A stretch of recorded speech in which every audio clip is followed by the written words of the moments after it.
और संविधान ने मुझे सिखाया है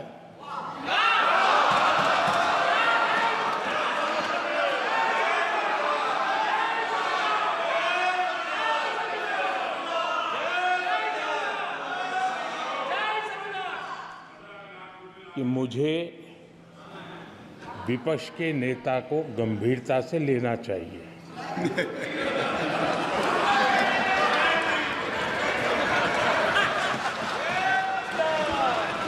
स्पीकर सर, आपने कहा कि डिबेट प्रेसिडेंट्स एड्रेस पे होनी चाहिए।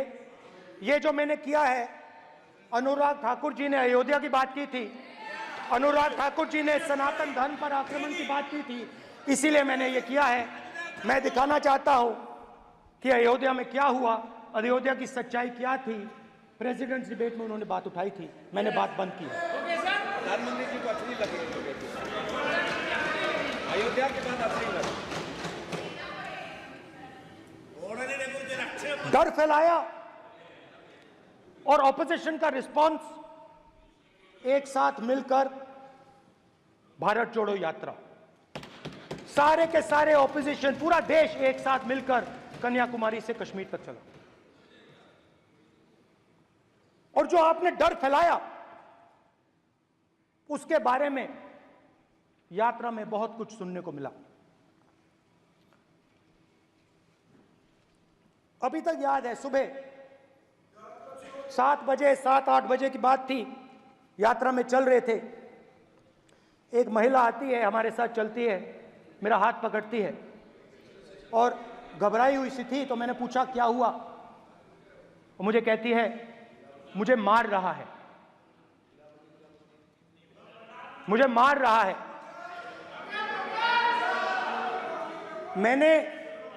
मैंने पूछा कौन मार रहा है,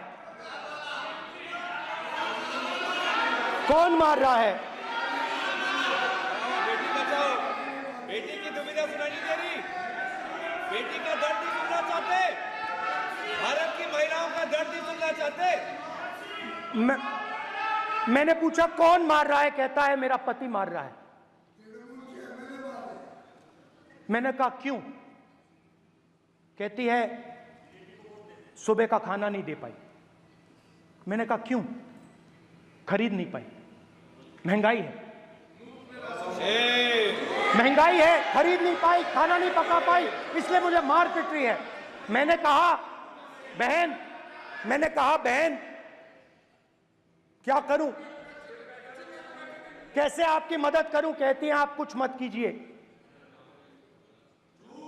आप कुछ मत कीजिए, आप सिर्फ ये बात याद रखिए कि महंगाई के कारण हिंदुस्तान में हजारों महिलाओं को सुबह पीटा जा रहा है। उसके शब्द हैं, मेरे शब्द नहीं है। गैस सिलेंडर, महंगाई, तो आपने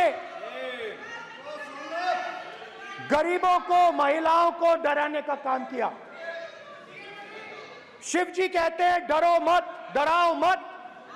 आपने हिंदुस्तान की महिलाओं को महंगाई से हर रोज डराया है। कुछ दिन पहले मैं पंजाब में अग्निवीर के परिवार से मिला। सुनिए अग्निवीर के परिवार से मिला। छोटा सा घर था, छोटा सा घर था।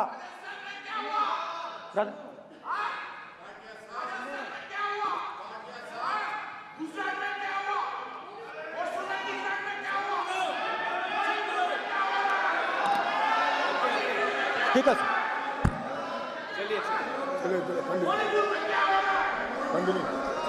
छोटे से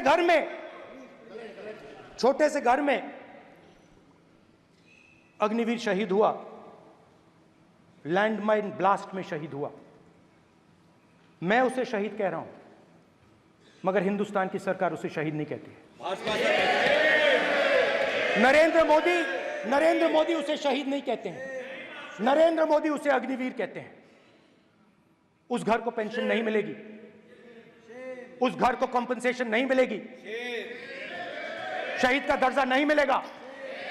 और बेचारे बैठे हुए थे, 3 बहनें थी, एक साथ बैठी हुई थी, रो रही थी।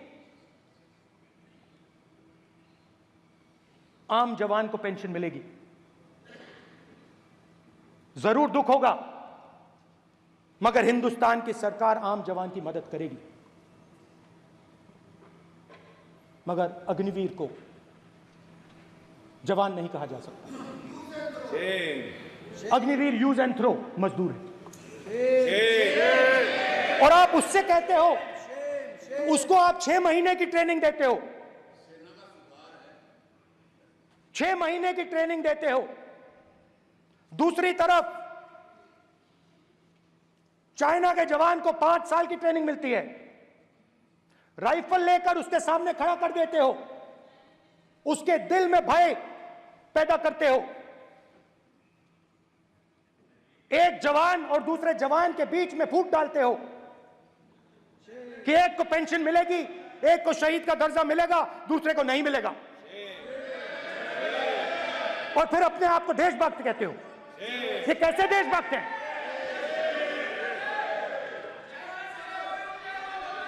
फिल्म स्टार जैसी फोटो थी उस लड़के की, फिल्म स्टार, बॉलीवुड स्टार की फोटो थी। मैं सोच रहा था, देखो इस युवा ने जान दी। स्पीकर सर,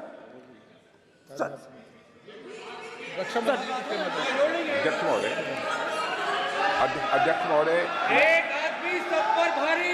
अध्यक्ष महोदय, मैं नेता प्रतिपक्ष से अनुरोध करना चाहूंगा, गलत बयानी करके सदन को गुमराह करने की कोशिश गलत नहीं है सर, गलत नहीं है सर, कर लेना चाहता हूं कि युद्ध के दौरान अथवा सेवाओं की सुरक्षा के दौरान यदि हमारा कोई अग्निवीर का जवान शहीद होता है तो उसके 1 करोड़ रुपए की धनराशि सहायता के रूप में उसके परिवार को मुहैया कराई जाती है। इस प्रकार की गलत बयानी से सभी को गुमराह करने की कोशिश नहीं की जानी चाहिए। संसद महोदय, अध्यक्ष। स्पीकर सर, स्पीकर सर देखिए,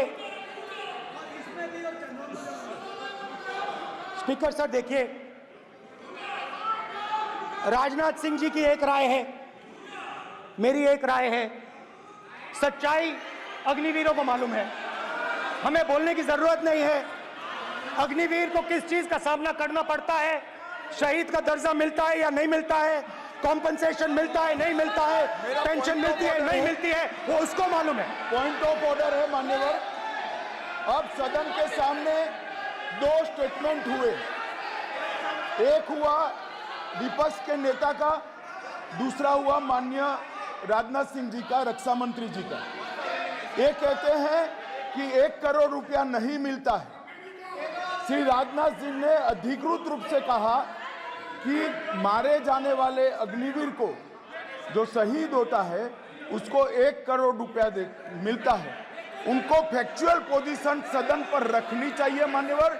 ये सदन झूठ बोलने की जगह नहीं है मान्यवर, यहाँ सच बोलना चाहिए।